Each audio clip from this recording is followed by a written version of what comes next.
Good morning students. Once again I welcome you in your e-learning English class as we are reading our chapter from the diary of Annie Frank.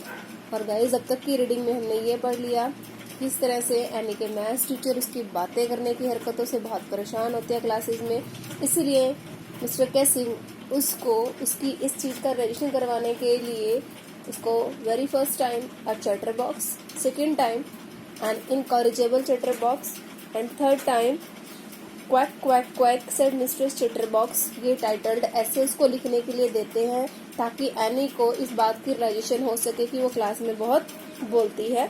लेकिन हमारी any के ऊपर इसका क्या फर्क पड़ता है आप लोगों ने रीड कर लिया। थर्ड वन ऐसे का मिस्टर कैसिंग पर क्या असर पड़ा, today we will read the same. So we were at paragraph the class wrote. So are you ready for the reading? So open your textbook and same time try to mark the difficult word and phrases. So guys, let us start. The class roared. I had to laugh too, though I nearly exhausted my ingenuity on the topic of chatterboxes. Ingenuity means originality and inventiveness. जब mister Keesing ने N को third time punishment के रूप में ऐसे लिखने को कहा तो सारी क्लास हंसने लग गई, एन भी हंसने लग गई। लेकिन अब एन के पास एक और ऐसे लिखने के लिए कोई भी आइडियाज नहीं थे। वो कहती है कि चैटर बॉक्सेस के टॉपिक पर वो इतना कुछ लिख चुकी थी कि थर्ड ऐसे के लिए उनके पास कोई ओरिजिनल आइडियाज और इन्वेंटिव आइडियाज नहीं थे। It was time to come up with something else, something original. अब एन ने सोचा कि उन्हें कुछ और लिखना पड़ेगा, एक ओरिजिनल क्रिएशन बनानी पड़ेगी अपनी इस हैबिट को जस्टिफाई करने के लिए। तो अब क्या हो रहा है, एक तरफ पे है मिस्टर कीजिंग और एक तरफ पे है एन फ्रैंक। एन फ्रैंक अपनी बातें करने की आदत से नहीं हट रही और मिस्टर कीजिंग उसे चैटर बॉक्सेस के ऐसे लिखने की पनिशमेंट देते जा रहे हैं। अब उन्होंने जब तीसरी बार एन को पनिशमेंट दी और कहा कि quack quack quack said mistress chatter box पर ऐसे लिखो, तो एन ने ये सोचा कि अब उन्हें कुछ ओरिजिनल लिखना पड़ेगा, बहुत ही कन्विंसिंग ऐसे लिखना पड़ेगा। My friend Sani, who's good at poetry, offered to help me write the essay from beginning to end in verse, and I jumped for joy. Verse means a rhyming poem. तो N की एक friend थी सैनी जो कि बहुत अच्छी थी poetry में और उसने ऑफर किया कि वो एन की मदद कर सकती है कि वो अपने एसे को पोइटिक फॉर्म में लिखे और एन खुशी से जंप करने लगी। वो बहुत एक्साइटेड थी कि वो एक ओरिजिनल चीज लिख पाएंगी again. Mr. Keesing was trying to play a joke on me with this ridiculous subject, but I'd make sure the joke was on him. Ridiculous means funny. Mister Keesing क्या कर रहे थे, वो बार बार एन को chatter box के बारे में लिखने को कह रहे थे। वो ये चाहते थे कि एन ये रियलाइज करे कि उनकी ये हैबिट एक अच्छी क्वालिटी नहीं है और वो उसे खत्म कर दे। लेकिन एन क्या कर रही थी, वो भी ये कोशिश कर रही थी कि मिस्टर कीजिंग एन का मजाक ना बना पाए, उल्टा एन मिस्टर कीजिंग का मजाक बनाना चाहती थी अपनी इस हैबिट को बार बार जस्टिफाई करके। वो ये एक्सेप्ट नहीं करना चाहती थी कि उसकी ये हैबिट है, जो वो बातें करती है, ये एक बुरी क्वालिटी है।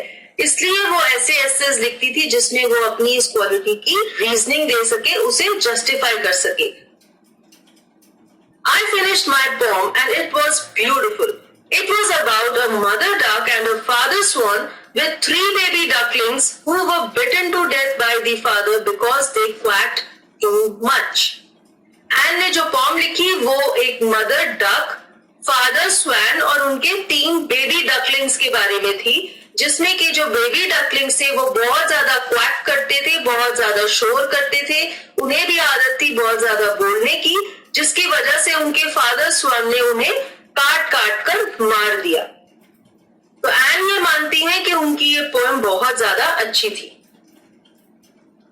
Luckily, Mr. Keesing took the joke the right way.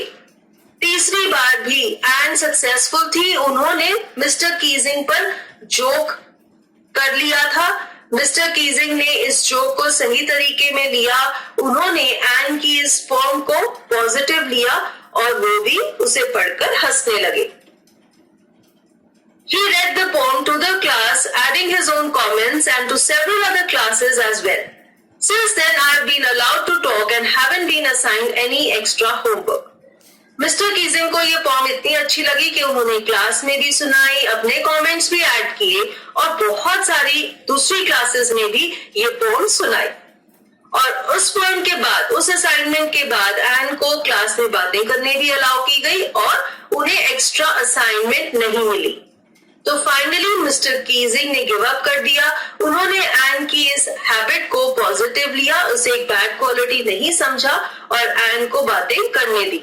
So N was successful. उन्होंने अपनी इंटेलिजेंस के साथ, अपनी लॉजिकल आर्ग्यूमेंट्स के साथ अपनी टॉकेटिव हैबिट को जस्टिफाई कर लिया। On the contrary, mister Keesing always making jokes these days. Yours Ann. तो एन ने क्या किया, उसने मिस्टर कीजिंग को चेंज कर दिया, उन्हें एक नई हैबिट दे दी। वो क्या थी? जोक्स करने की। तो मिस्टर कीजिंग भी थोड़े लाइवली हो गए, थोड़े हिलेरियस हो गए और वो भी अब अपनी क्लास में अपने स्टूडेंट्स के साथ जोक करते थे और थोड़े फनी हो गए थे। So this is how mister Keesing changed due to the essays which Anne Frank wrote. Anne Frank के असाइनमेंट्स पढ़कर मिस्टर कीजिंग की नेचर में बदलाव आ गया। वो भी थोड़े लाइट माइंडेड हो गए और जोक्स क्रैक करने लगे। Yours Ann. इसके साथ एन की ये डायरी एंट्री कंप्लीट होती है। So with this we are at the end of this chapter. Hope so आप सभी को अच्छे से समझ आया होगा। अगर किसी को कोई भी क्वेरी है so try to listen all the another one videos. Thank you.